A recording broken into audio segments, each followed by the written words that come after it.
This is the Beer League Society podcast. It's sports talk, not from the press box, but from the sidelines, from the bar stool. We are locked in and ready to go live. Now, here are your hosts, Cody. Random question. Does anyone know how to ship a toe? Andy. Hey gang, let's go out for ice cream. And Jason. You didn't wait, you guys saw that?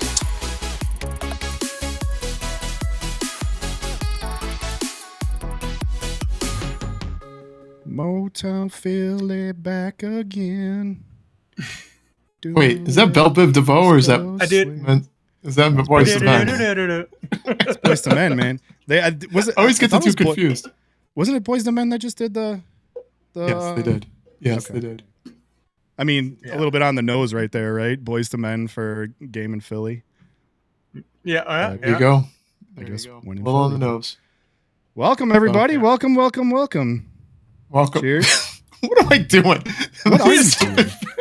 I get no commentary from you guys at all. Right. I get nothing. I get nothing. We're gonna wait and see how long it was gonna take before you explained yourself on it. Yeah. I got Jason? nothing. Jason is back, gosh. looking a I'm little bit back. like Mac from Punch Out, but I mean, you Right. can't tell at all, man. Face is Yeah, No, it it's not healed too well. bad. It healed No, well. It's much better. I still have a little bit. I'm a little slurry, so I'll be a little slurry, but yeah. Well, I mean, hopefully Bit by of the a end of the speech podcast, we all will. So, you know what'll help with that is let's go. a little smoky. oh, there There you you go. Yeah, I Since go with a Andy couldn't be bothered to have some when he got back from his Right. trip Could be to Tennessee. bothered. I was bothered before I crossed state lines. That was the problem. I got a little apple pie going here. Dude, this yeah, stuff the is- apple pie. Dude, the apple pie is insane. clutch. It's I so haven't had good. the apple pie yet, but it It's is so good. It's soft. It's smooth. What up, Yeah. SO? It's How's it going, dangerous. brother? Yeah. Oh yeah. It gets you it's in good. trouble. Guys, That's why I have just a football- little bit left. football is on TV as I'm watching It's Jalen back, Hurts run it in for a tutty to tie the game up right now. How Boom. awesome is this? It is. Yeah. So cool. I'm so excited. God, Two I'm- guys I'm- really pumped. running this game. Right. 2 touchdowns for Williams, 2 Javonte. touchdowns for Hurts. Right? Yeah. It's a ground game. It's a great Sure game. is. It's a great game. You know and it starts with fireworks too. You can't beat it. I Dude, can't help but Cannot assume believe it. that at least one of those touchdowns would not have happened if Carter was in the game. 100%. Oh yeah. Well, that had first to touchdown was Immediate right, impact. right in their Right down face, the gut. man. It was Oh, right yeah. right up Oh, right they down were- their throat. You could tell they were so shell shocked and like friggin' and Dallas going no huddle right off the bat. What a brilliant like veteran move right there. Like Yeah. those guys are on their heels. They just lost their best pass rusher, one of their best defensive players. Yeah. Hell yeah, go no huddle, man. They got a new guy in, was not expecting to play, and now Right. he's thrown into the fire. Yeah. Has no time to Yeah, adjust. Right. yeah. Right. He probably No, it's probably had his backup jersey on too. Wasn't even Yeah, it it's wasn't gonna even the be one he wanted to get dirty. gonna be a high scoring game. It'll be awesome. Yeah. Before, We man, got SO. man, it's exciting to be back. We got SO, Matt Martin, and Drew all watching Do it, Cody. at the same place. Appreciate Do it, you, folks. Cody. Nice. You see it on there. That over I at know the you Oh, saw bottom it I on already the did screen. it. I already did it. Oh, you did. missed Oh, it. I missed it. Damn. Oh, I never missed a chance to give SO some love. It's one of the Get a room, you two. one of the genuine nicest guys you've ever met. No question. Yeah. Everyone else, We bunch of love lunatics, SO. but no. Yeah, We love SO but for sure. Nice. God, it feels We good got- to have football back, boys. It God, feels so Does damn it? good. Does it ever? Does it ever? Oh. Man, we got a lot of things to talk about. You guys didn't even get to cover the Parsons trade at all, did we? No, I mean, okay, look. We covered it Not plenty. not to completion after Right. all of the details were out. No, but we did cover it incorrectly once, and then had Yes. to apologize for our Apologize incorrect, for that. and then had to do the right one. At this point, we've had 3 announcements. Wait. I'm over it. Do I need to get the bag out again? You still got it. Still got it. Bit by we know about that I'm keeping this out because I'm going to need it after a Bears game or two. So for sure. Keep it handy. So Darn right. the Scheffler bug or the Adam Scheffler bug we got bit by.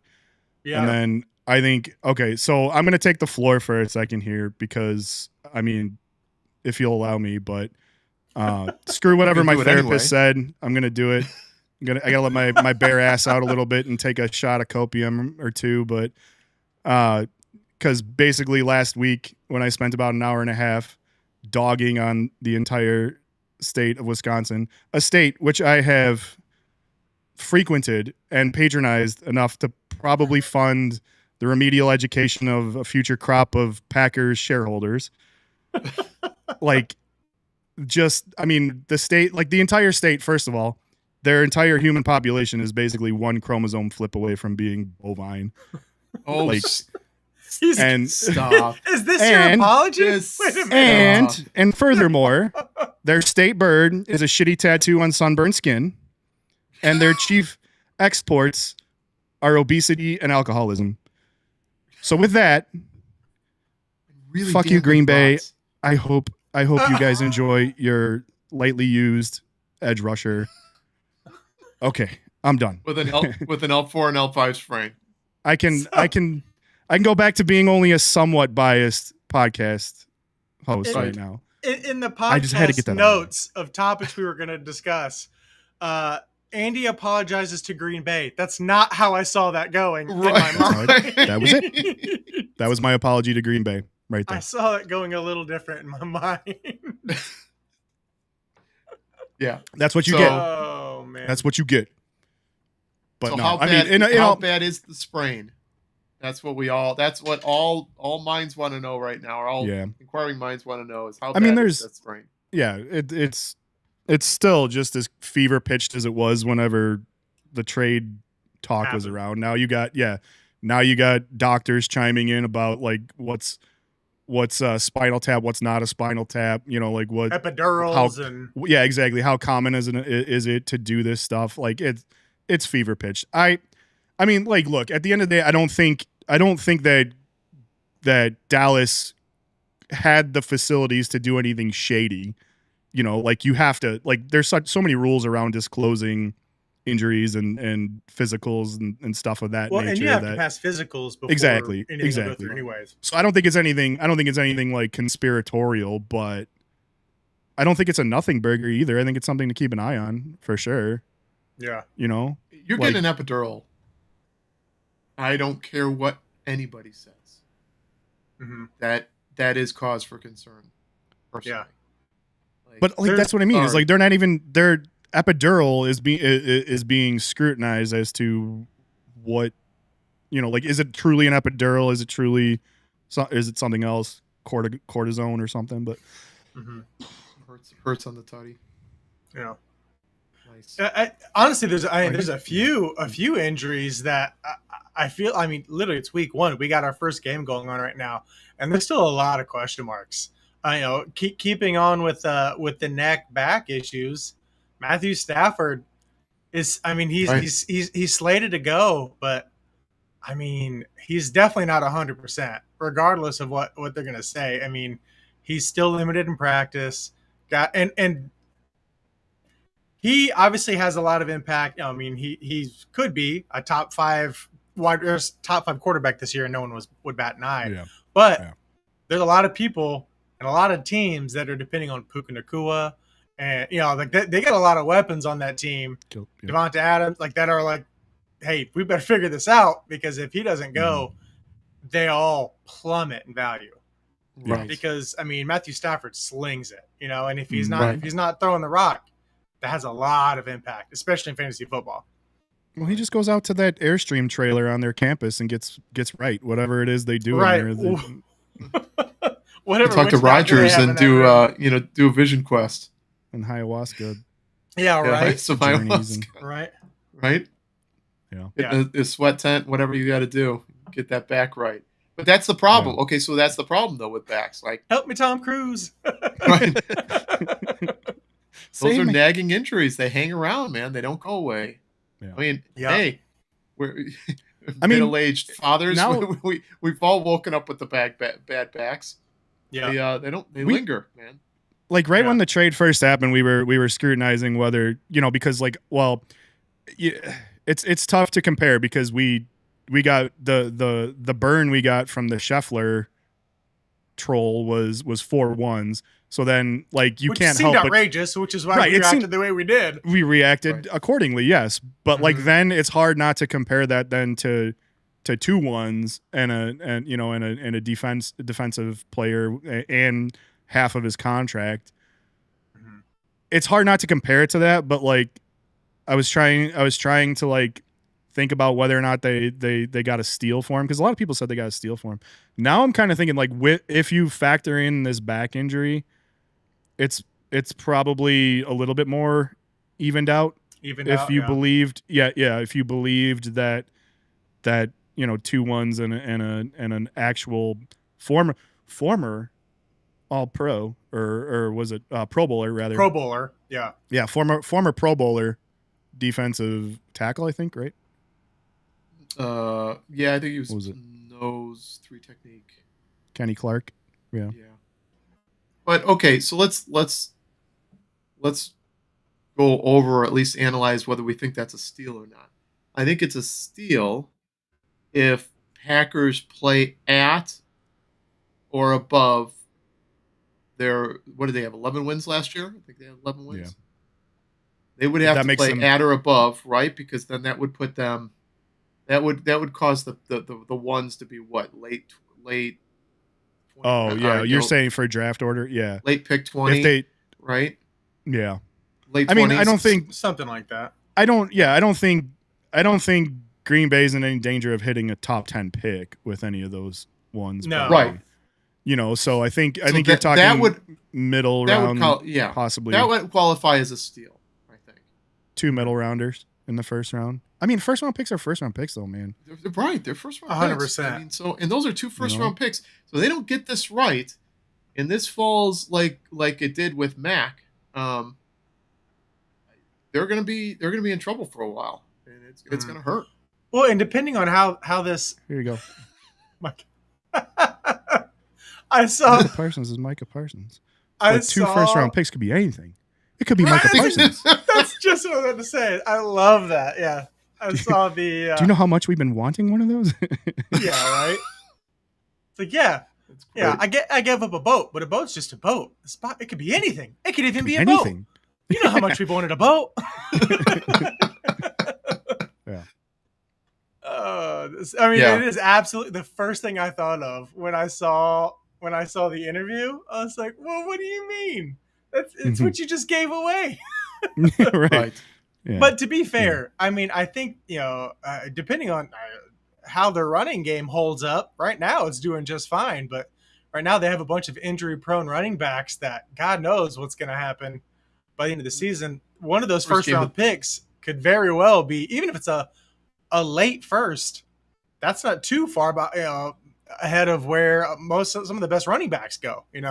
I mean, you'll have the occasional like Bijan or Janty that goes mid first or something like that, but most of the best running backs are going early second because they just don't want to invest in a first round pick and a running back that's going to have a short shelf life. Yeah. Right. Yeah. So I mean, you're right. It could end up being a little bit of a steal depending on time will tell because draft boards always and draft classes always dictate things, but yeah, I mean, it could be Jalen Hurts. And you could get tossed out the first game of the season for spitting in Dak Prescott's face. Jalen Carter. But yeah, and first games are always sloppy. They're always sloppy. So is that sloppy or just straight up undisciplined? Well, no. I'm not talking about Carter and his idiocy. Oh yeah, I mean, you're going to expect him to knock the first couple of weeks are always going to have some knock right. The dust but off. As far as like the Cowboys playing, they're probably playing a bit above. Looks like our feed is choppy, by the way. Yeah, we've had a couple people asking about it. Everything seems decent on my end, so everything. I was noticing it too. I thought it was just me. If you guys are noticing choppiness, you could drop down on YouTube to like. We're streaming in 4K right now, so if you want to drop down to like 1080p, that might help it. But everything looks good on my end. Everything looks good on the recording. So, I have mine at at 1440 and it's doing just fine for some reason. I don't know. Yeah. I don't know. Well, I mean, yeah, guys, let us know if it keeps being choppy or not. Yeah. If I nothing don't else, know what we'll we have can this do about it, but recording looks good. Can we pull it? Can we pull recording it off looks good. beta? You can watch it tomorrow, but yeah. Can we possibly yeah. pull it off beta? Andy? no, I don't think it's that. It's the Think same so? settings. Same settings are streaming on the regular sites. Speaking of Anyway. beta, I don't know if you guys can see it or not. Andy has put together a new layout for the stream. So we've got a nice little banner Yeah. along the bottom. And, if you guys to throw a comment out, he can tag it, bring it up in the chat or bring it up in the video. So Andy's doing hard work, Trying. getting the stream right. Yeah, it's looking good. Looking good. Thank you, Andy, for all your hard work. Let's get a check in here. What do we got? 14-14 on the game right now. You guys watching?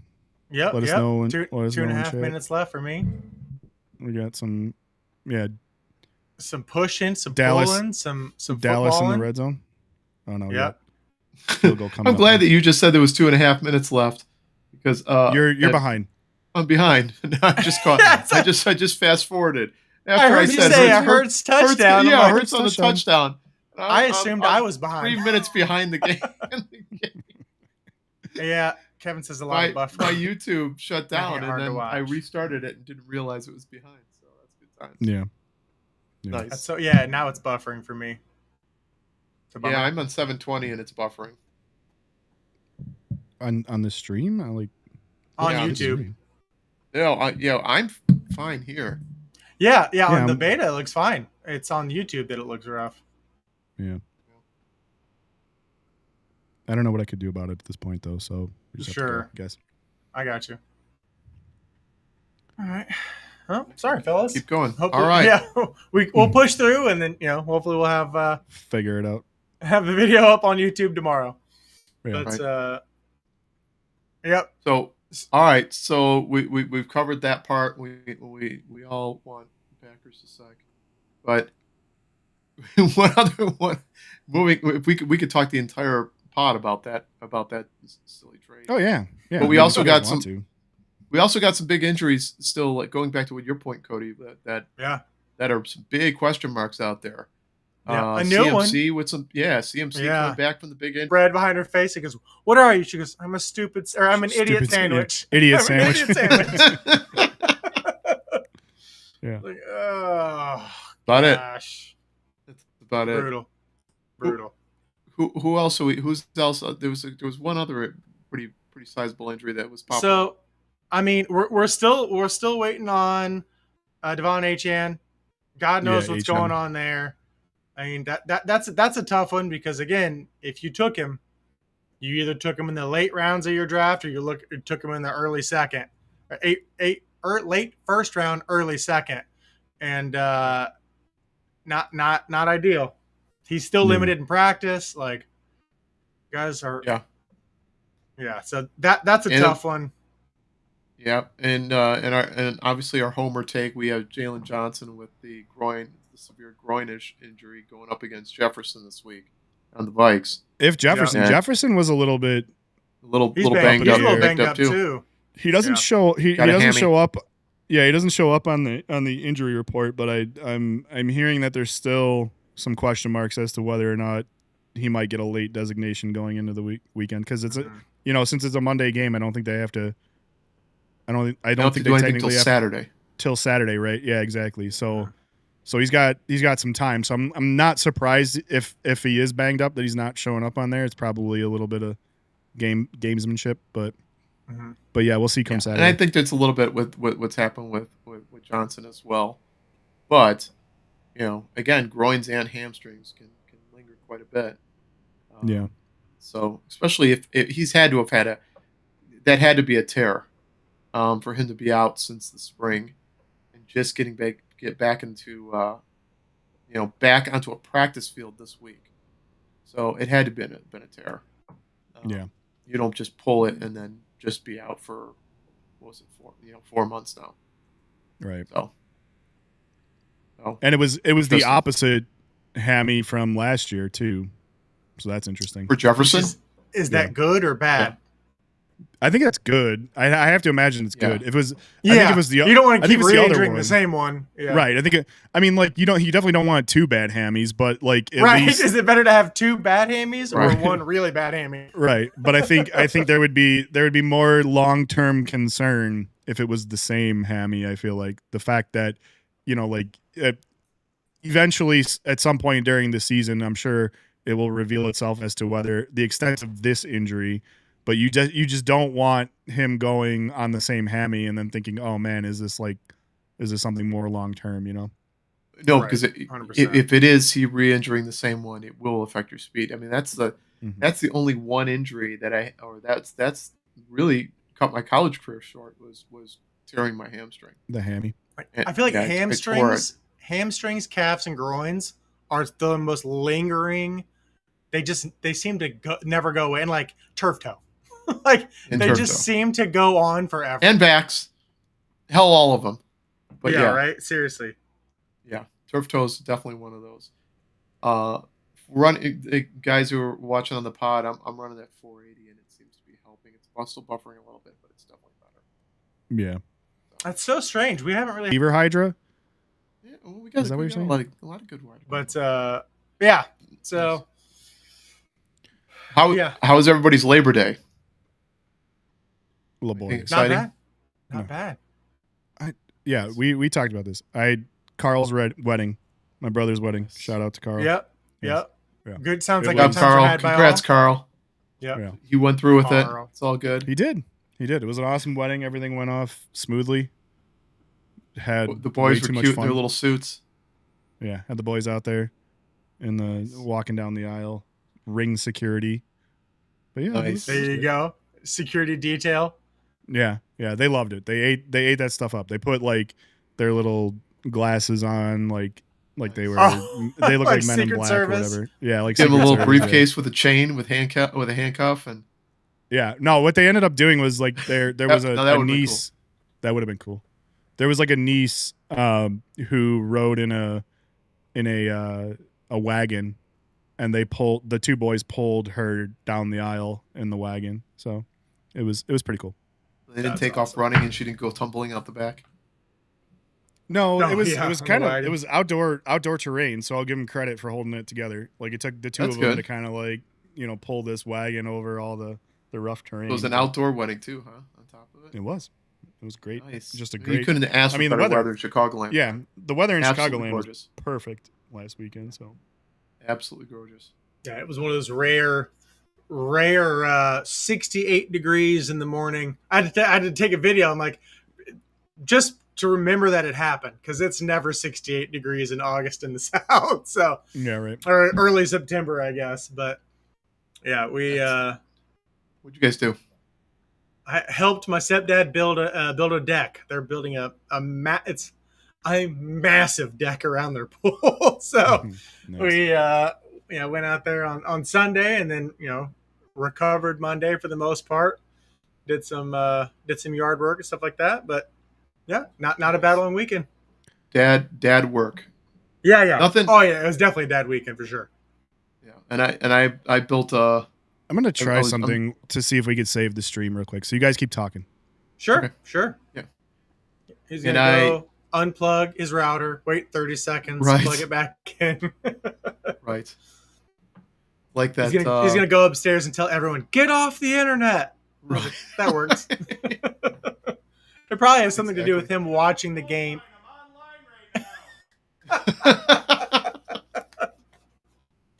Oh, God. Oh, that's hilarious. The days of dial-up. Get off the phone. Get off the phone. I hope it worked. We'll see what happens. Here, Cody and I are thinking you're like doing something actually going off. No, right, you've got this entire pod on lock. I'm teasing. You've got all the graphics, everything. No, he's going upstairs. No, screaming. Yeah, to be honest, I think it might just be the fact that I have, like, I have behind me right now, I have our stuff, I've got recording and the streaming, and I've got the game going on. The game on. All at once. Yeah. I mean, Shut I the have. game off, Andy. That's what I did. I turned it Yeah. on. Okay. So we'll see. Well, then I'll give you scoring alerts. By the way, Saquon Barkley rushing time, just coming apart at the seams. I blame the NFL. Totally. That seems like the only logical explanation. But yeah. All right. Speaking of not what it used to, not what it used to be.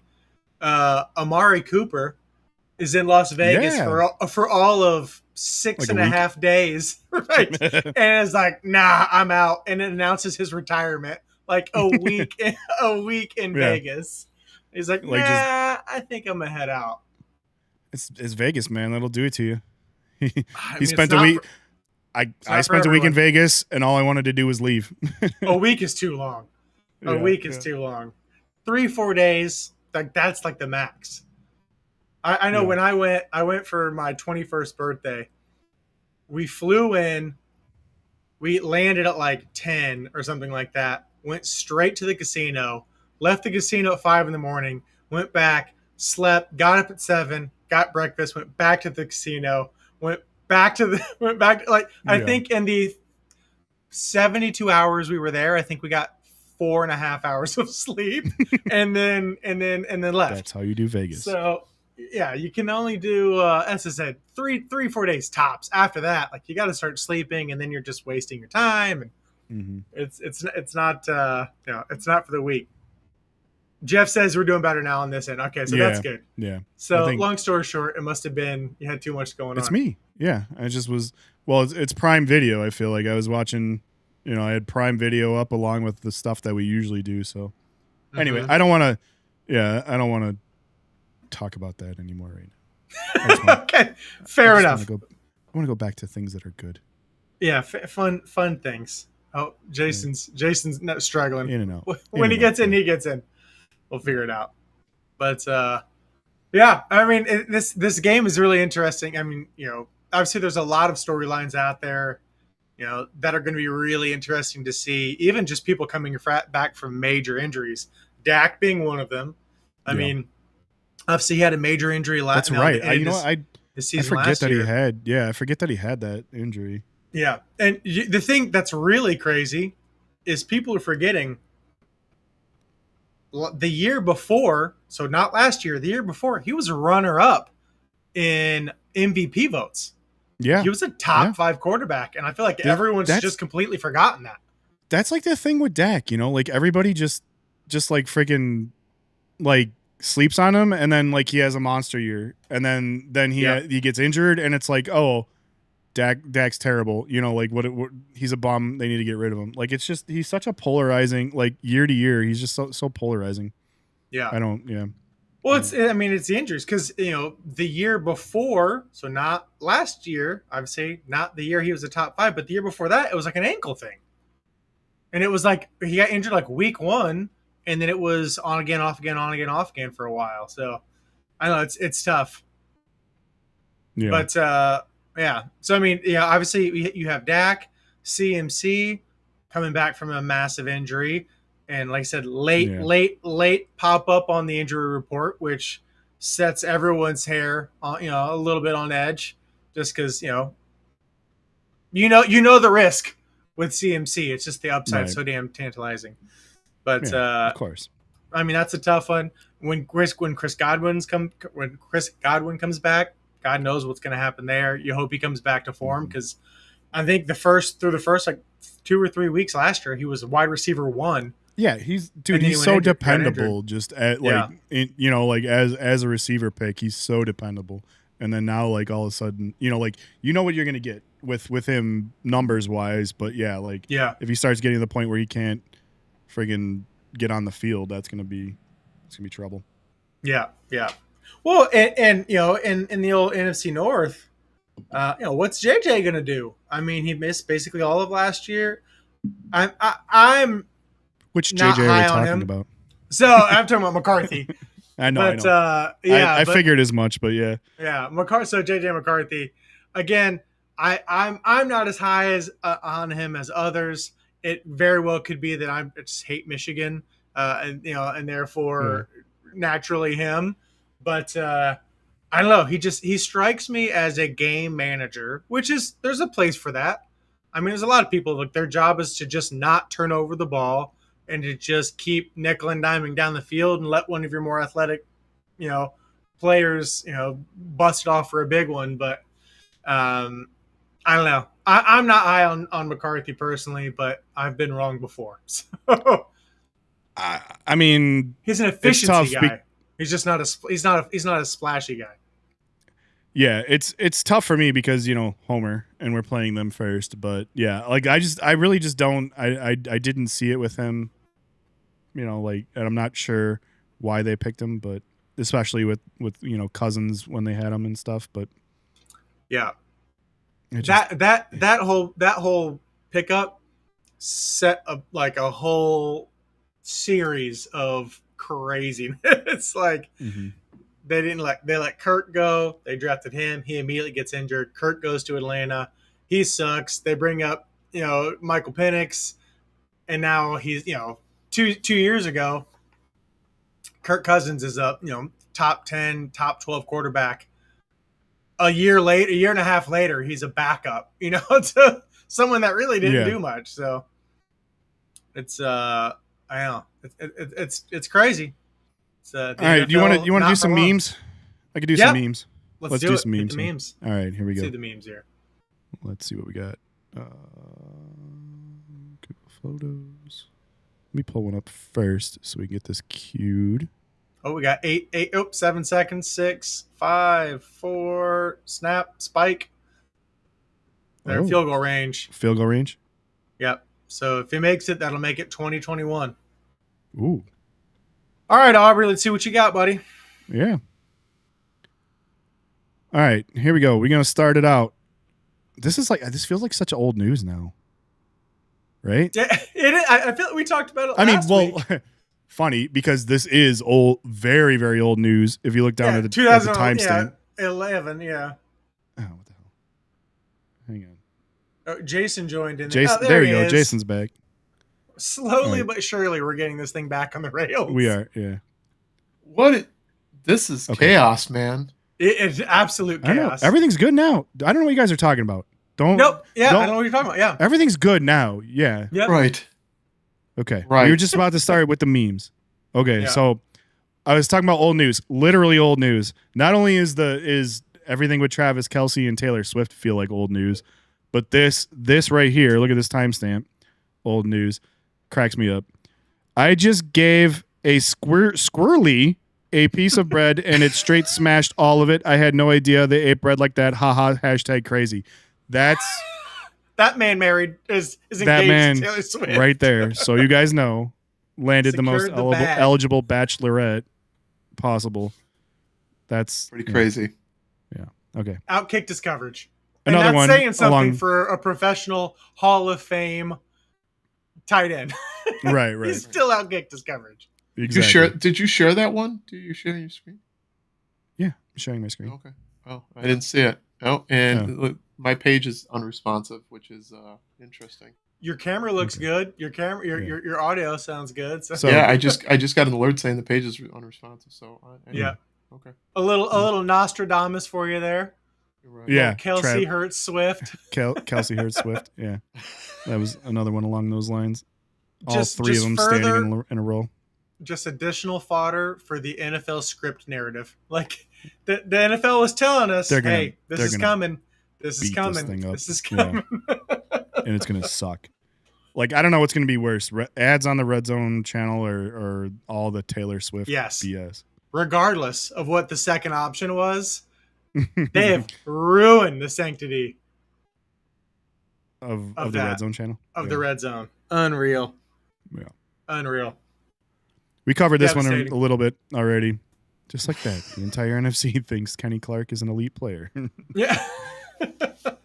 Former Pro Bowler, Kenny Clark. Yeah. I like this one. Micah Parsons traded and now I'm drinking. Coming from Mark Holmes, who's a huge Cowboys fan. I was gonna say it looks obviously like he was drinking before he made that statement. Yeah. Well, I'm drinking now. I used to too, but but I am now. Yeah, we've covered all our bases. We got Mitch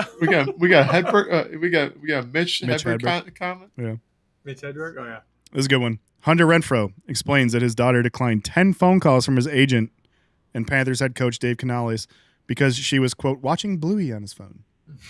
Which is amazing. Just when you think these people are larger than life. Well. Yeah. Yeah. So that's the most relatable shit I've ever seen in my life. Right.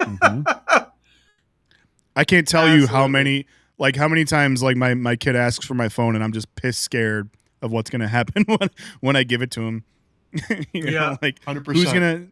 What are they going to do? What are they going to buy? What are they going to, unlock? It's just, yeah. I hate giving my kids my phone. Wait till they start buying. Thankfully, my kids aren't there yet, but wait till they start buying Roblox and Robux and all that stuff, and you're getting $500 charges because it's just so easy to buy all that stuff. Yeah, then you're buying apps to restrict their content and do all that kind of stuff because Google and Apple decide when your child is old enough to surf things that you may deem inappropriate. So awfully kind of them. Right. There's a whole pod on that one. Yeah. All right, let's see what do we got next? That's an amazing story though. It was a great story. Yeah, for sure. And he had a soundbite too that was like of him in the locker room talking about it, which is even better. I was gonna pull it up, but I didn't. But okay, so now we're on to these are less memes and more so just like talking points. This was wild. I was quite surprised by this. Green Bay has the highest paid trio now with Micah Parsons. I knew that because 24 mil. That's Rashawn Gary. I did this. I literally did the same exact thing. Yeah. Because I knew at the time when the Jordan Love deal was done. Well, Jordan was. That was a huge deal. Stupid. Yeah. Deal.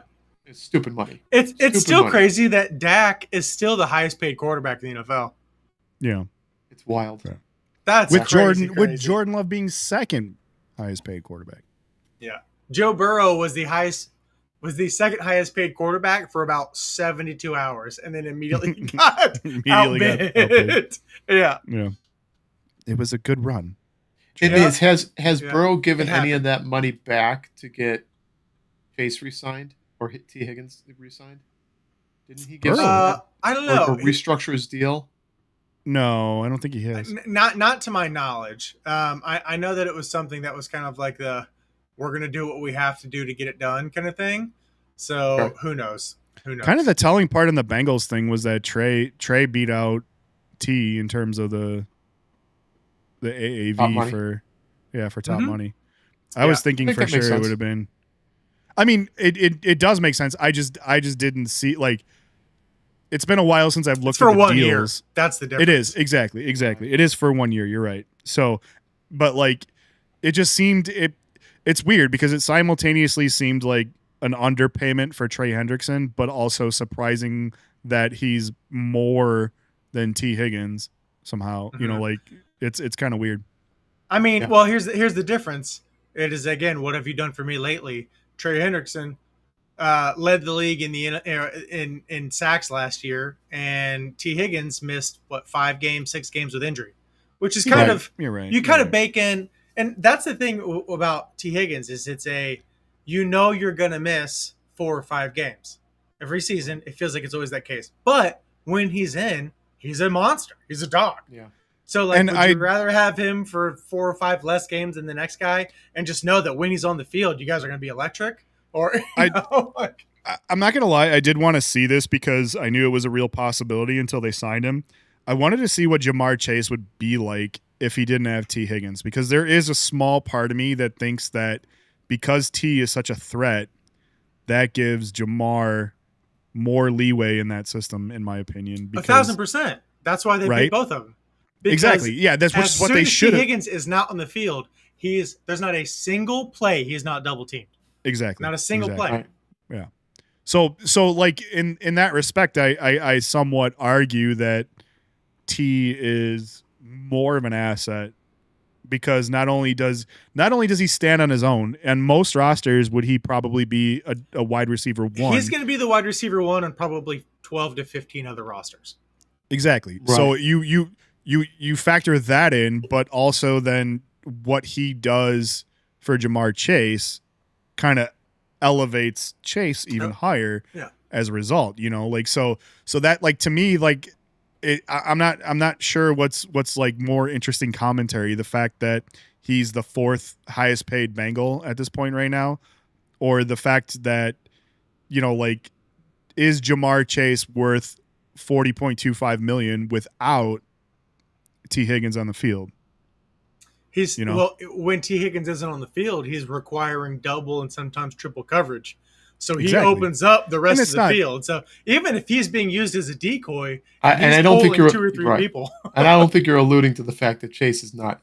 He's a dog. Yeah, absolutely. This is no knock on. It's not a knock on Chase. I'm just saying that, like, I think, Chase's value is inflated by the fact that he has a wide receiver one in 12 out of 15.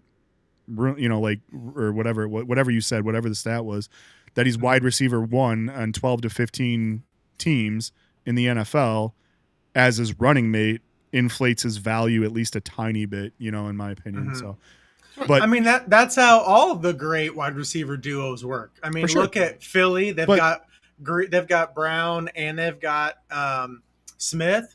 They've, think of the, when it was Deebo Samuels and IU, like, when one of them was injured, the other one did not perform as well because they got double teamed and the ball just went elsewhere, Like, yeah, all I'm saying, like, which is all this is to say is, I guess, what's your more valuable player, Trey or T? Like, because I mean, based on obviously how horrible our defense was with him on the field, I don't know if you saw any of the preseason games, it somehow got worse. So if his job is to just, obviously he's not going to patch the hole, but if he can slow the leak enough for the offense to do what they have to do, I mean, I think it makes a difference. Yeah. I would personally, yes, having T. Higgins is like that, was it high tides raise all boats or whatever it is? Like, when he's in the field, everyone else is elevated, right? Yeah. Without Trey Hendrickson, we have no defense. No defense. There is a massive hole in the side of the boat, and we're sinking fast. And there's no bucket that the offense, no big enough bucket that the offense can bail us out. Like, it's just, that's true. But then don't break. I'd also like to see what the total like spend is on your defensive roster then in order to do that, because again, like, I'm just looking at it from the pure perspective. Even Burrow, for that matter, gets elevated because he, Burrow and Jamar both get elevated by having T on the field with him, and the fact that he's fourth highest paid. It doesn't feel like a bad miss on my part, but, like, I just thought it was kind of interesting when I think about, does Trey do more for the defense compared to the spend on defense, or does T do more because you see how much these guys in front of him are making, but all of them I feel like are more dependent on T? But yeah, I don't know. Yeah, it's an interesting debate. It's an interesting debate for sure. Yeah, because Trey is definitely a multiplier on defense. It's just yeah. I guess like, does he make orders of magnitude? When you're talking about millions of dollars, does he make the rest of the defense millions of dollars better? Like T. Higgins makes Joe Burrow and Jamar Chase millions of dollars better.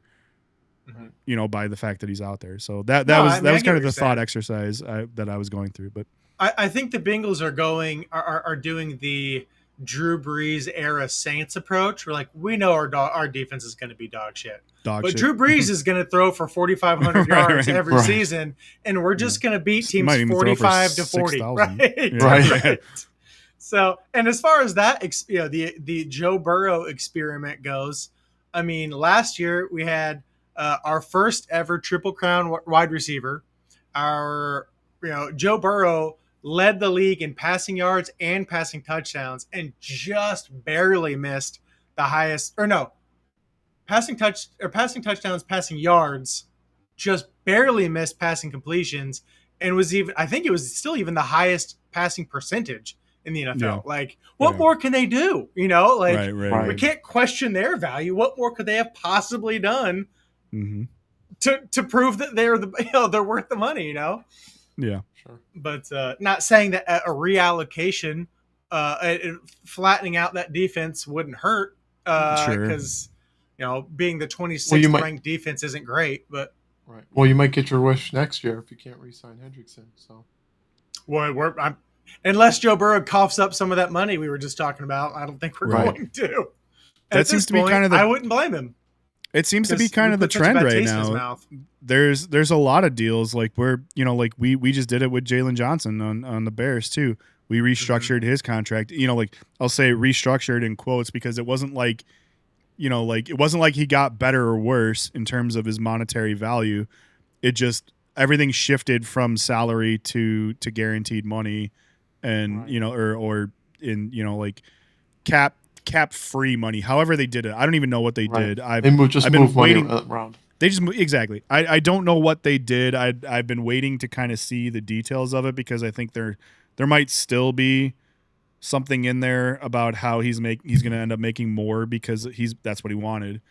But but the idea there was like something that shifted the cap money in a different direction, and I think that could be what you're going to start to see some of these big ass contracts because like that's the thing, like these NFLers are demanding massive effing contracts and they're just getting them because it's like easier to do it, like the resource that we're flush with, it's easier for us to just do this and figure out the details later than it is for us to try to like do the math and figure out, and try to get your agent to understand why us signing you for $65 million a year is going to put us in a situation that hamstrings our team for the next 10 years. It's easier for them just to say, here's your $65 million. We'll figure out a restructure later and do all these like, magic moves to like shift the cap money around and stuff. I feel like that's kind of been the new norm. The Eagles have shown us the way. Just load up on your offensive weapons and then draft the entire Georgia Bulldogs defense. They're on rookie contracts. How well did that work today? Well, I was like, it didn't go well today. It lasted a whole of a kickoff play. Again, and then their first round pick got kicked out. But right. Bears fans are. Yeah, we talked about Charlie smiling. I was worried. I was worried about. About the Jalen pick. I didn't want him based on like the whole smoke around his like car accident case and stuff. Yeah. And like that was back when Poles was like all about high character guys, even though, last year all of his high character guys, Tyreek Stevenson looking at you, turned out to be a complete farce. Yeah. But Jeff does have a good comment. Sorry, not to cut you off. He said Chase does have that unique ability to break your ankles in the short stuff or blow by you and knock the top off the defense. So the fact that if it's like, I feel like Tyreek Hill's got that where it's like you got to cover him deep and you got to cover him short because you throw a little 5-yard slant, he could still take it to the house with his speed, and it changes the way defenses have to prep. 100%. What else we got? Good comment, Jeff. Right. Yeah, that was a good job, Jeff. I'd love to hop into that. Oh, here we go. Perfect. QB ranks. Yeah. We got another one, folks. We got another one. Ranking the 32 quarterbacks.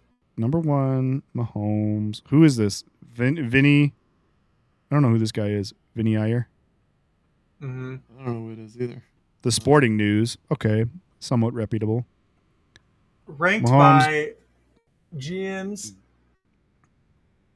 I can't see what that says. Ranked by what?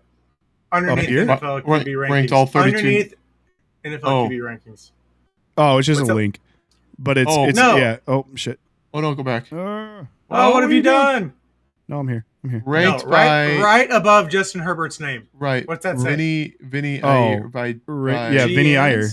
Vinny Iyer. SN's Vinny Iyer. Yeah, Sporting News. There it is. Vinny Iyer. Okay, just some random talking head at Sporting News. Got you. We should what do create we like? our What we own don't and like? just rank our own because that would be interesting because we should use the ranker tool and just create our own ranks, and then we can compare and talk about it. I put these things on so long ago that I'm not even sure why I put them on. Is there anything on this that's egregious? Matthew Stafford's a little low. Stafford's a little low. I think having Williams Nix over is a Stroud little high, and Jordan over or having Bo Nix is high. Bo Nix over Dak Prescott. I feel like Bo Nix is high. Per our previous conversation, Bo Nix over Dak Prescott, who had damn near an MVP season, feels really high. Yeah. Rodgers over Stafford 4 years ago, maybe 5 years ago, maybe. I don't think so now. That's tough. I do understand why they're back to back, but but I would still have them flipped. I'd still have Stafford over Rodgers. Absolutely. Russell Wilson feels too high for me. God, Jaden fucking Daniels at 6. I hate him. The recency bias. Join the revolution. It's a recency bias. Accept it. The recency bias is huge. He's only had one season. That's all he's got is recency. Well, okay. That's you what I mean. this 2 years ago, and Stroud is number 4 or 5, right? Yeah, well, because last year he had a down year. 2 years ago, because he definitely had a down year. In fact, I don't know if you guys know this, but if you put if you put Jordan Love next to CJ Stroud, it's kind of hard to tell them apart. Physically, it's hard to tell them apart. Really? Yeah. Well, I don't know. CJ's got some awesome braids. Yeah, I was like, I'm an Ohio State fan, so I'd pick him out of a crowd, but I'm also right. Yeah. I'm going to do that next podcast. I'll put them both up and tell you to figure out who's who, because it's a lot closer than I thought, both stats and personal appearance. I think Tua belongs above Penix, McCarthy, and Bryce Young, and Fields for that matter. I mean, he's got. Yeah, you're right. I feel like Tua belongs at like 21. Yeah, that's okay. So that's egregious. Yeah. Fields at 24 is egregious? Yeah. No. Yeah. I think it's high. No.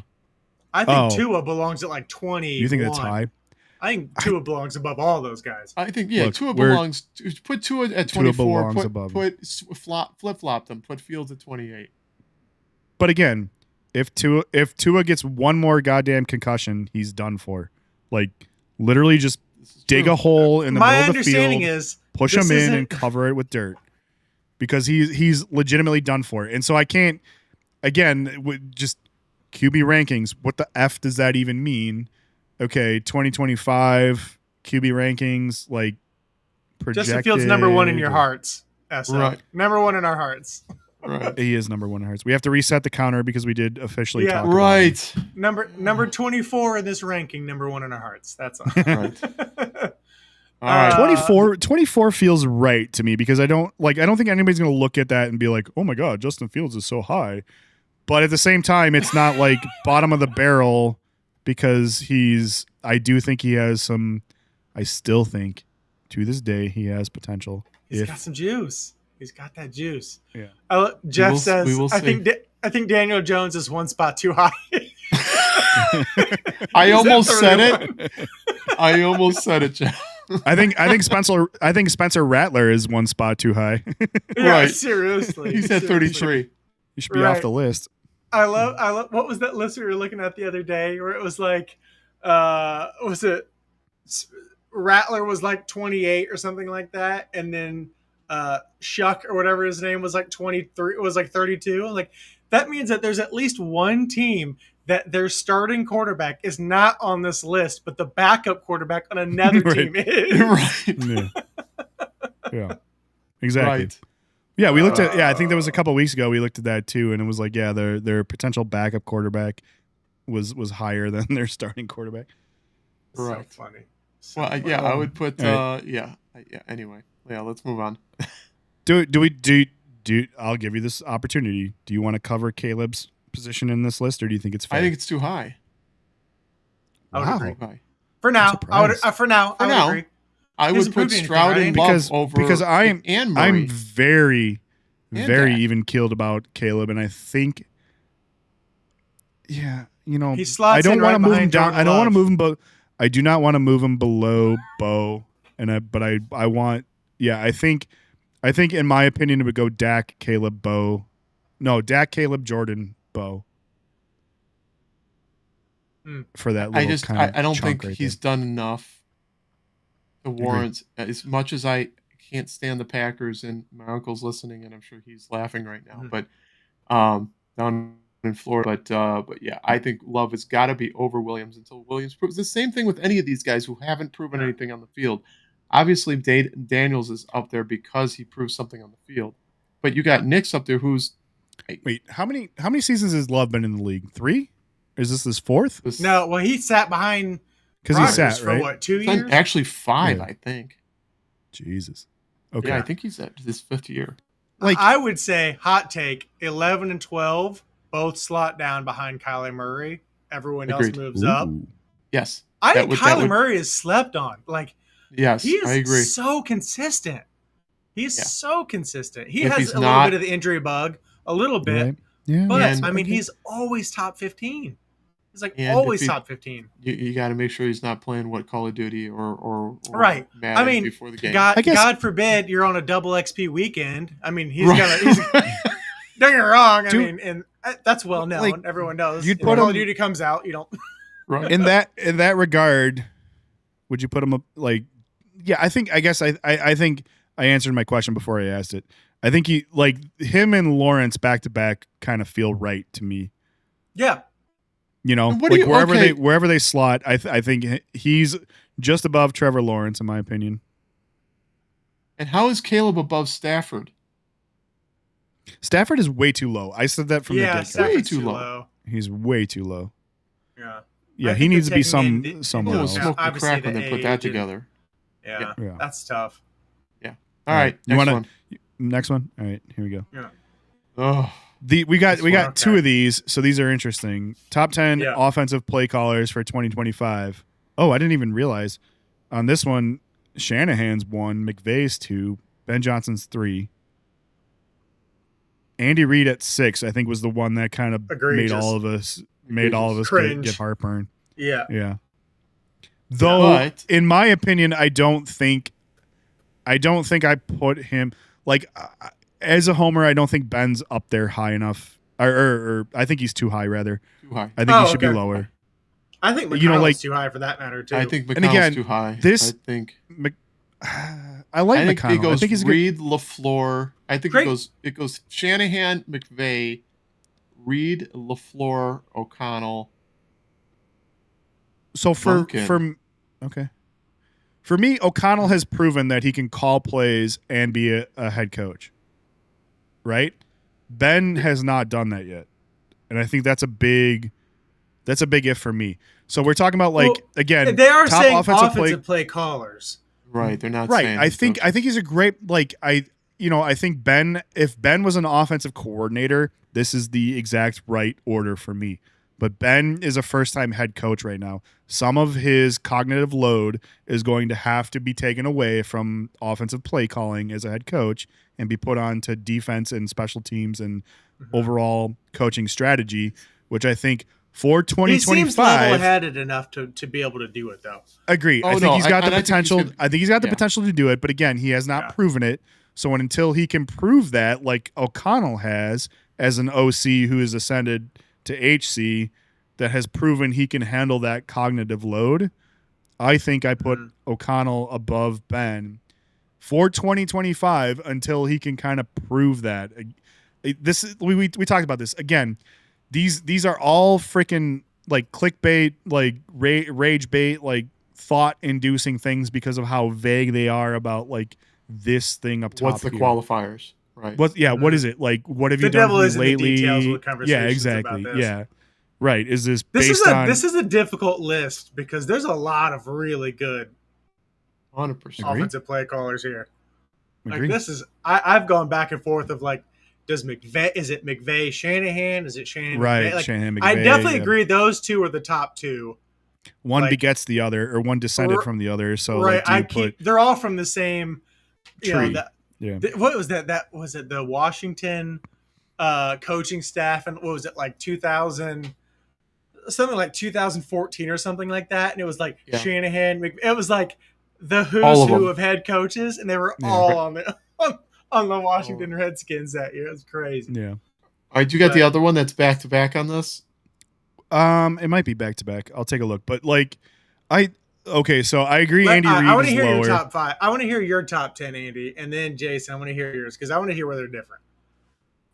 I mean, I think I give the edge to McVay. I go McVay, Shanahan, O'Connell, Reid, Johnson. I like the bottom half. I like this Peyton, Monken, McDaniel, Brady. That seems fair to me. I feel like Peyton. Peyton's one. I was like, I feel like I want to bring him up like one, a little but bit in front of who? You know, Right. like it's hard for him to jump, in my opinion. Yeah, maybe LaFleur. Maybe you flip flop. Like I said, I think Ben has to go down. I'm not gonna be able to like do this on the fly. Yeah. I think Andy needs to go up. Ben needs to go down. I'd flip flop. So like if we put Reid at 3, O'Connell at 4, I'd flip flop 3 and 4, and then it would go McVay, Shanahan. What did I say? O'Connell, Reid. Nope. Or O'Connell, Ben. Yeah, I don't know. It's tough. I like the back half. I'd flip 1 and 2. This middle, this like 3, 4, and 5, 3, 4, 5, and 6. I'm struggling with because I think Ben needs to go down. I think LaFleur is the big one for me that I'm not sure about, and Reid needs to go up. I think LaFleur's too high, so I would go McVay, Shanahan, Reid, LaFleur, O'Connell. No, O'Connell, Ben. LaFleur, and then Ben. And then Ben. Interesting. and then 7 through 10 stays the same. I want to keep Ben higher. Generally, I want him higher too, but I don't think he's higher than those guys. Right. Yeah. I just don't think. Again, it's proven entities at this point right now. I have the highest confidence that he's going to be able to do it, but he needs to show one season of being able to call plays and be a head coach. And then I'm sold. 2 years. Even if it's not like light years better in terms of the record, if he shows he's got a capable offense and doesn't bone every freaking timeout, late game situation, and challenge call like Eberflus did, like that. But I'm not even basing it on that. I'm basing it on the last. So he's had 2 years of solid success. Very. That's what they're basing it on. I mean, if you go based off of history, Ben's at 3 for me. I go McVay, Shanahan, Ben. The wild card for me is the fact that he's not slotting in as an offensive coordinator. He's slotting in as a head coach. Right. So let's simplify this.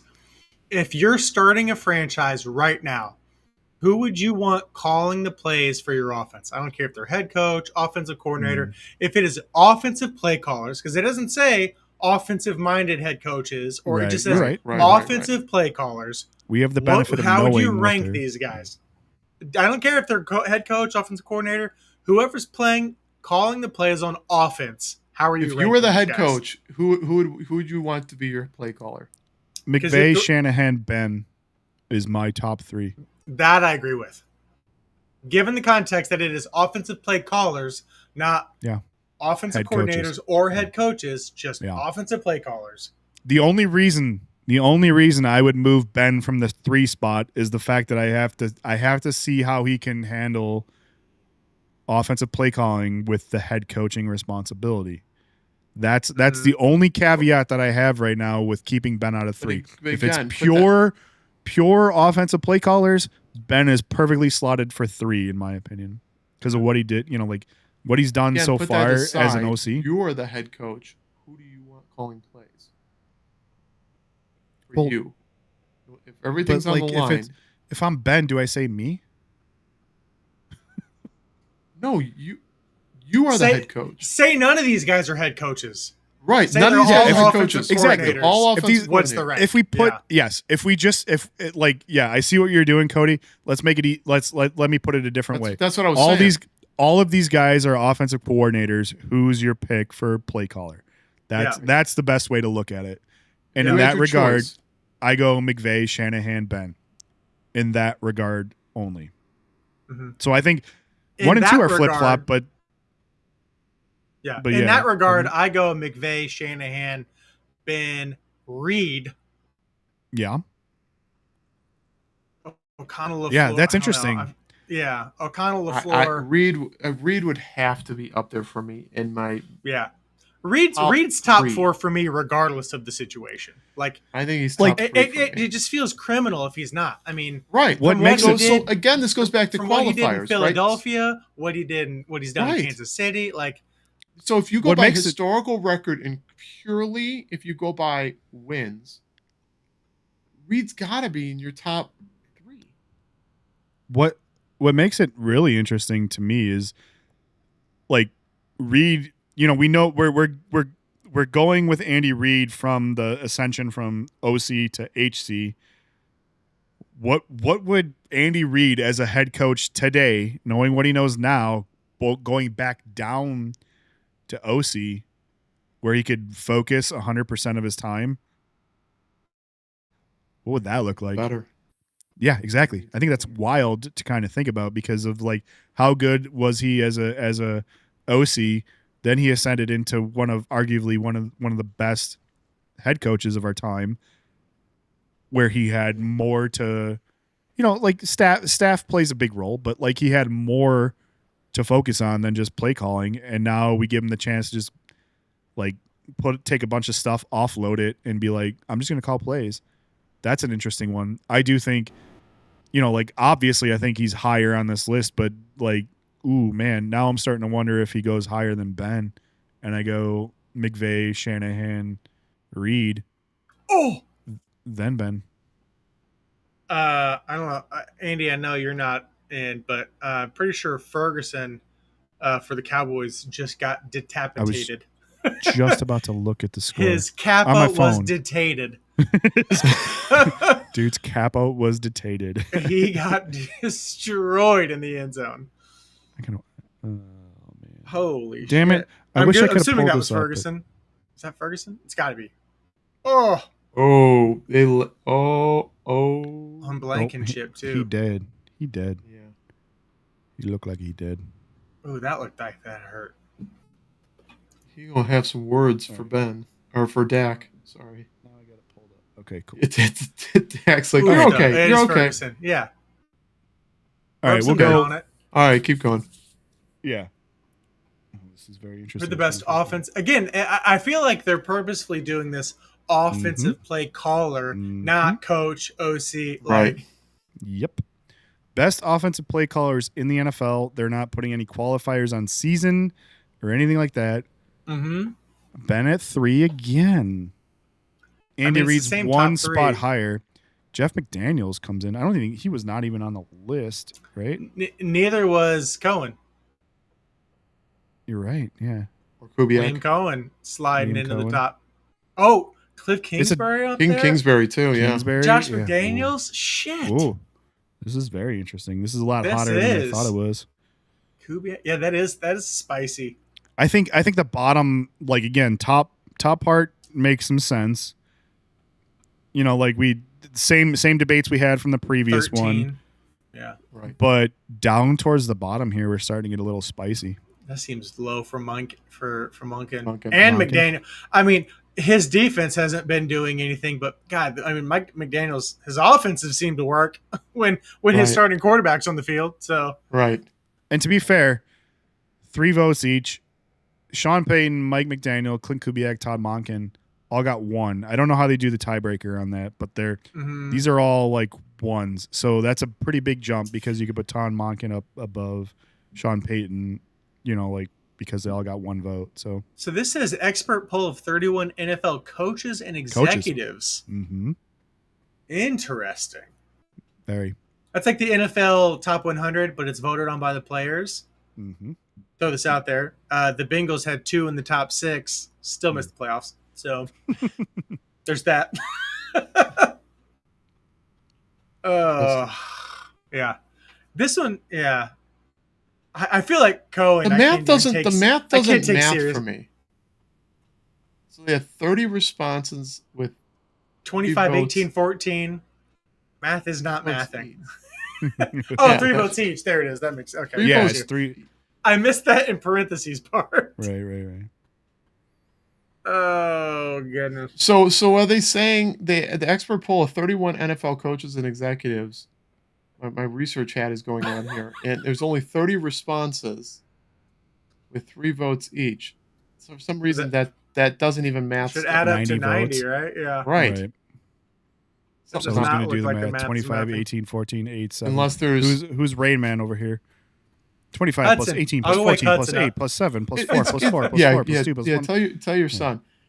But LaFleur gets 2 votes out of 31 NFL coaches? No. That's craziness. 2 first place votes. Yeah, that's true. Oh. So you get 3 equal votes. Yeah. For who you think is the top, best. Yeah. Okay. And I'm sure they asked them, pick your top 3. Don't put them in any particular order. So who got a top 3 vote? Now I see. 2 people got a top 3 vote for LaFleur. It doesn't mean that 29 out of 30 don't think he's number 2. It's just that only 2 thought he was people in the league thought he was number 1, which is agree with. That's like, I don't know who in their right mind puts him in number 1, but that makes it interesting for how you just like phrase this and like, because I don't think they probably did not vote out the rest of the order. They just said who your top 3, and made them pick that. So the rest, like that means the rest of the order is completely at the will of how many people just picked them once, essentially. So. Mm-hmm. All right, we've been talking about NFL coaches for like 20 minutes now. Let's mix it up. That was interesting. I think this is the last one. Football is back. You know what to do. Name a forgotten running back to celebrate. This is one of those things that it's so like, it's so underrated. Never fails. You have such a great time strolling down memory lane doing this exercise. And it happens every single year, and it's like one of my favorite things. Who wants to start us off? I can go. My favorite running back growing up as a kid was Thurman Thomas from the Bills. Yep. I thought he was like, I don't know. I was big on running backs, like everyone. I think he crossed over even with Peyton on the Bears, Barry on the Lions, all these great running backs. I just love the way Thurman Thomas ran for some reason. And it was back when I was like big on being a running back in my childhood. And I just keyed in on him. And I love, like, he ran so hard.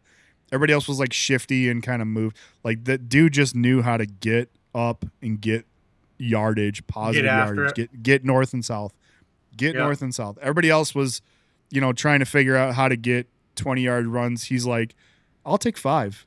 I'll take another 5. And I'll just march you right down the freaking field getting 5-yard gains. Where everybody else was like, Ivory okay. from the Jets fan. Chris Ivory. That's a good one too. Yeah, I like that one. Danny Woodhead, another one that was just like, oh yeah, I forgot about Danny Woodhead, Yeah. Rudy Johnson. It was fun to watch. Ironhead Hayward from New Orleans. Man, that guy was a beast. That guy was a beast. Goddamn weather delay. Kind of ran like a lot like Bettis, right? Bettis was fun to watch. Jerome Bettis, yeah. Bettis was. He wasn't getting out. He wasn't breaking anybody's ankles unless he was running them over. Yeah, Arian Foster. That was another one. Good one. Short career, but absolutely dominant. Like his career was so short, but God, he was so fun to watch. We're gonna go Sean Green. That's another one. We're gonna go Homer picks. Homer picks that probably should be forgotten. Rashawn Salam. That was another great name, though.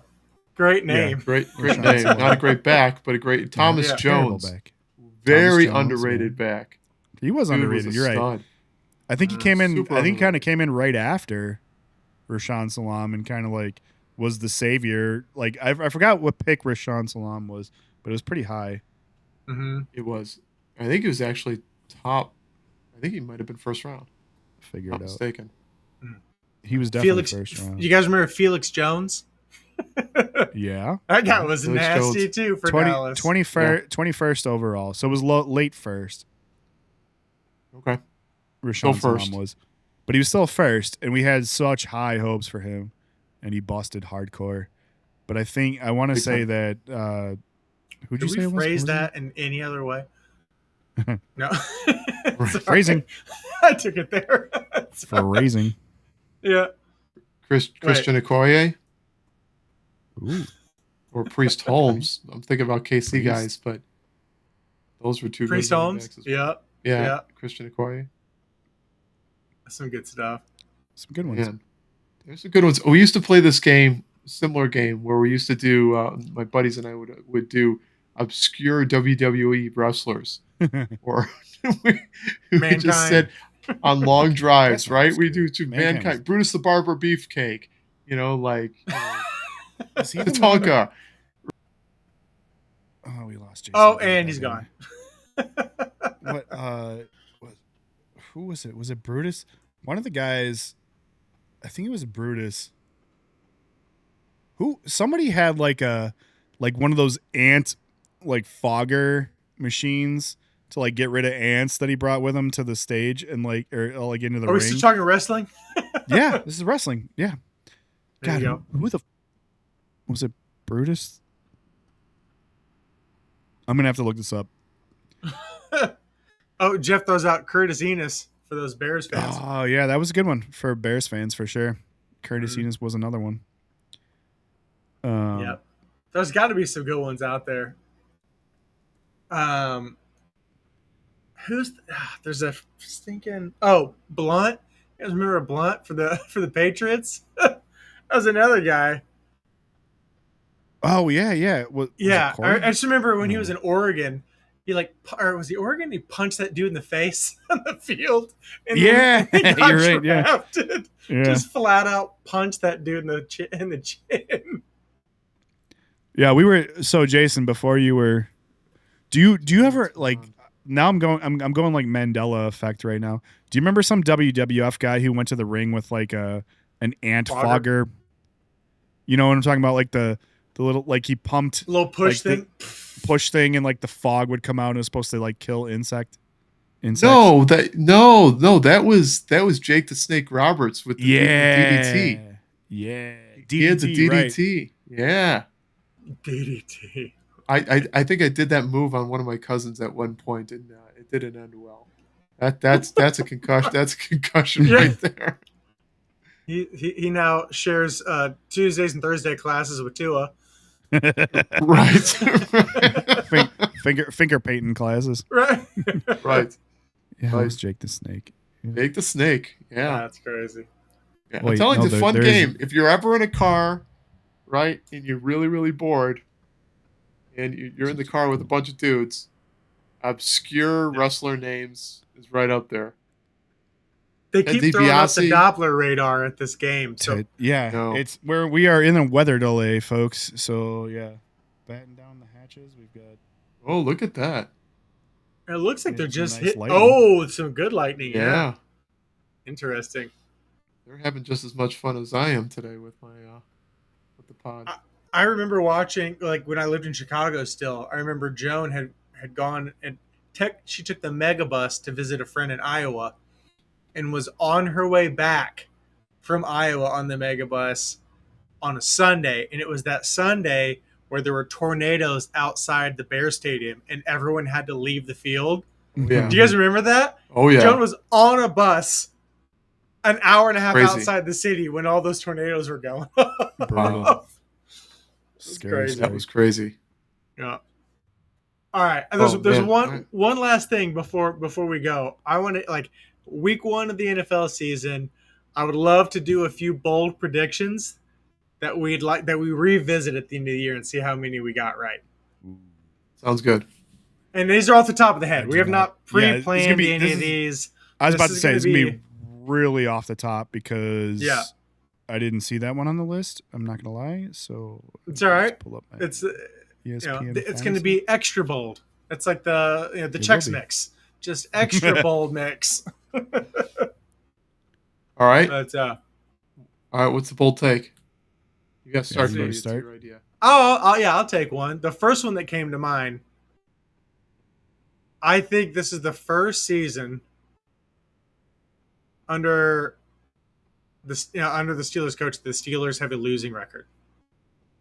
The first time in his career, they've never had a losing. The Steelers have never had a losing record under his tutelage. I think this is the first year he does.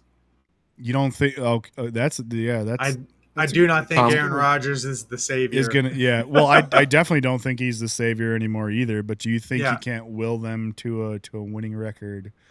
I think you're right, Cody. I don't think so. They have DK Metcalf, but they lost Pickens. Right. They have a 3-headed monster at running back. Najee's gone. So they're going to be. His eye is too.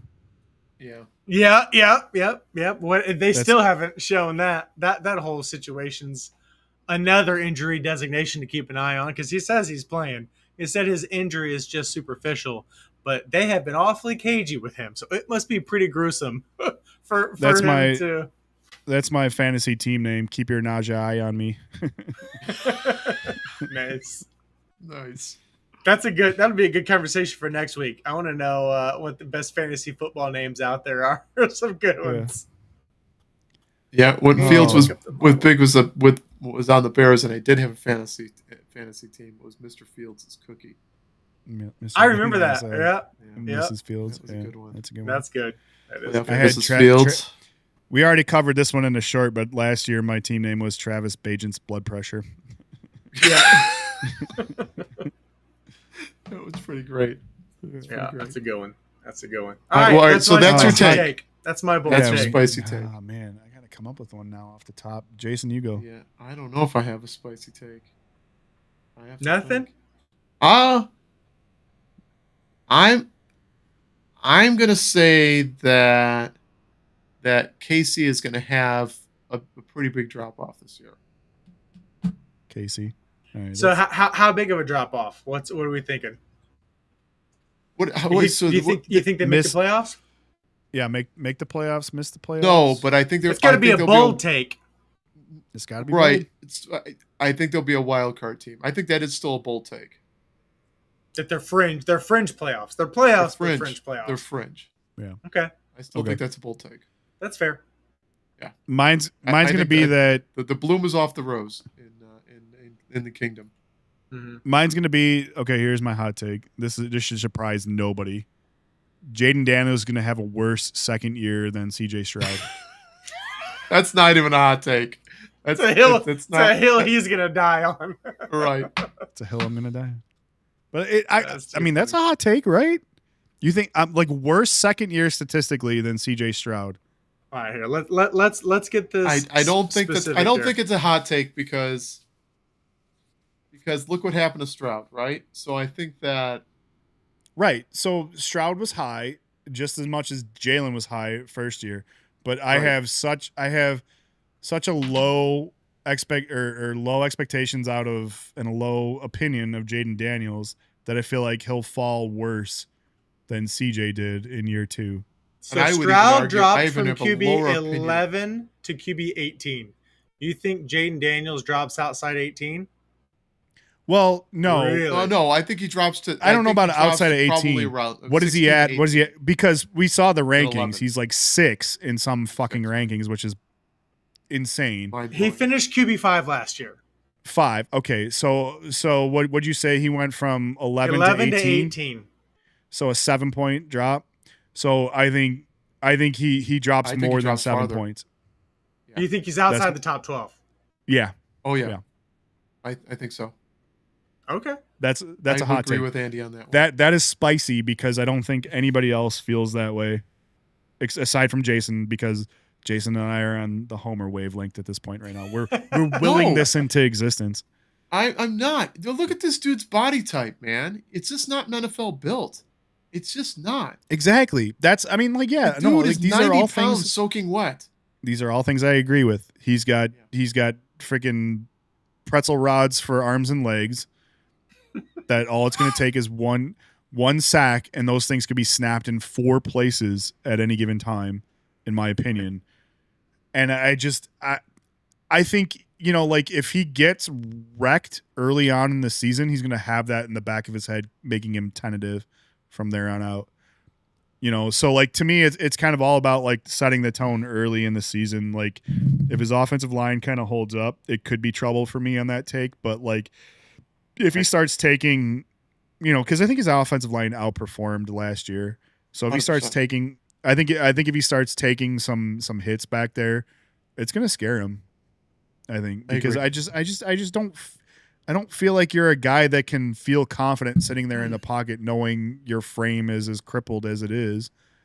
And sophomore slumps are a thing for sure. They're a thing. Yeah, they're a thing. So it might be hedged a little, but I do think by that logic, CJ Stroud had a frame that was more built for standing up to that the wear and tear of the NFL. The wear and tear, exactly. Right. He has a more closer to prototypical frame for a QB than Jaden Daniels does, and he kind of I don't necessarily think that sacks were the reason why he took a slump, but he still slumped, and so I'm gonna it might be a hedged because sophomore slumps are a thing, but I'm gonna say that he drops lower than drops more positions statistically than CJ did.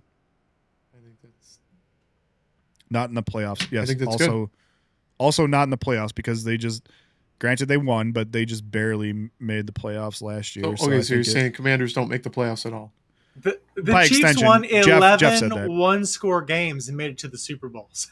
Mm-hmm. Yeah. That's what I mean. You just have to get in. So I don't think that the Washington Commanders season as a whole was as successful as they want it to be, just based on the fact that you can get in and catch a few games and your season looks so much better than if 1 or 2 changes in that earlier on in that season keeps you out of the playoffs. There's such a huge difference between that, and so I think to me, if Jaden takes a huge slump, and they miss the playoffs, it's going to be on his shoulders.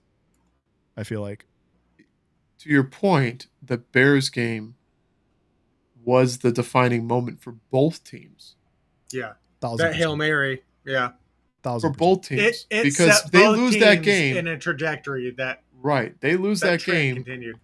I think they skid. We lose that game, right? We go on. First of all, we had no business even being in that game to begin with. The fact that Caleb willed us back. Exactly. The fact, but if you look at how Caleb willed us into it, but he also was part of the reason why we were so inept early in that game too. Sure. So you kind of have to balance that out. We had no business winning that game to begin with, or being up in that game to begin with. We got up in that game somehow by Caleb rectifying his wrongs from 3 quarters earlier in the game.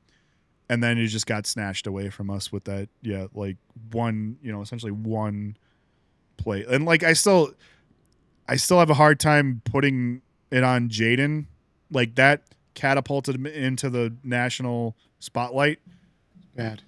It was a fine throw. It's great. It but did not help that you had a defensive player chirping the fans with his back to the field.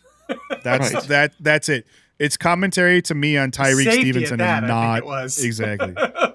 It's commentary on Tyreek and coaching, not as much as it is on Jaden Daniels figuring out how to Hail Mary them into a win. But that was the narrative that carried forth because he had some momentum going into it, and he continued it coming out of it. So the narrative became, Jaden Daniels throws a Hail Mary, and then all of a sudden he gets catapulted into the top 5 QB conversation. Fuck off. That's just, how do you really feel? Yeah, right. We're going to have to start putting a Jaden Daniels hate meter. Right. Right. We're gonna have it's been 0 days. Right. Justin Fields. Right. And now, yeah. If history, the entire state of Wisconsin. if history has anything to do with it, my spicy hot take will quickly blow up in my face, because anytime I've gone out on a limb and made those, they've always been terrible not calls. Going well. Yeah. So like maybe I'll fingers crossed I'll get lucky on this one, because it also subsequently helps my team. But that was my panicked wish casting spicy take is that as obviously as the pack doesn't do as well as everybody thinks they're going to do, they're not going to do it. I hope Aaron Rodgers sets the Steelers franchise back 5 years. Like that's my wishful take. Well, but that also coincides with your hot take in that like if he, if Aaron Rodgers does what Aaron Rodgers of current generation can do, he could give Mike Tomlin his first losing season. So I think those two coincide. He's a cancer, and I think no one is safe from his shenanigans. No one's safe from him moving the way that he does in training camp. If you've watched any of the videos, dude is slow. He's out here looking like Peyton Manning on a scramble. Right, he's looking like he is looking his age right now. So yeah, it's like a replay on Mario Kart, just slow motion the whole time. Yeah. Yep. All right, gentlemen, fellas. Yep. Yes, we've made it. Week 1. Shenanigans and all. We made it through week 1. We somehow stumbled in sideways. Sorry for folks that have. Sorry to Jason, who seemingly got booted out like 5 times from this.